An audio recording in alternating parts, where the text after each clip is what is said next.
L'Union européenne accentue la pression sur le président ukrainien Viktor Yanukovych pour faire sauter le plus grand obstacle à la signature d'accords d'association et de libre-échange.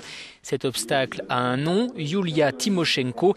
Le président ukrainien l'a lui-même reconnu. Il nous reste à surmonter le sujet le plus douloureux, le sujet Tymoshenko. Souffrant du dos, l'ancienne première ministre Yulia Tymoshenko a passé l'essentiel des 2 dernières années en détention médicalisée dans un hôpital de Kharkov.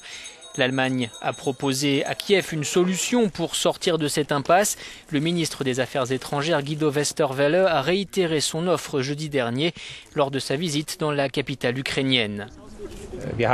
Nous avons proposé que Mme Tymoshenko soit soignée en Allemagne et donc cette offre est toujours valable. Il s'agit d'une contribution pour aboutir à un commun accord. Mais Kiev subit également les pressions de la Russie. Cette dernière veut que l'Ukraine rejoigne son union douanière avec le Bélarus et le Kazakhstan. Cette pression s'est manifestée au mois d'août quand Moscou a provisoirement renforcé les contrôles à la frontière avec l'Ukraine.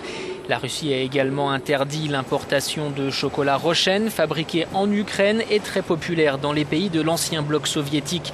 Autant de mesures pour donner à Kiev un avant-goût de leurs relations en cas de rapprochement avec Bruxelles. Le dernier épisode de cette guerre commerciale officieuse se joue en Lituanie.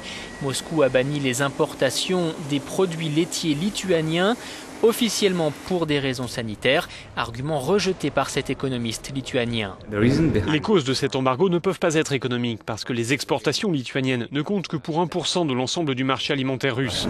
Dès lors, il faut chercher des raisons politiques. Plusieurs explications sont possibles. Peut-être que c'est lié à la possible signature d'accords d'association et de libre-échange entre l'UE et l'Ukraine. Peut-être que c'est lié aux négociations en cours entre la Lituanie et Gazprom. En septembre, la présidente lituanienne Dalia Grybauskaitė avait dénoncé des pressions dont serait victime l'Ukraine pour qu'elle renonce à un rapprochement avec l'Union européenne.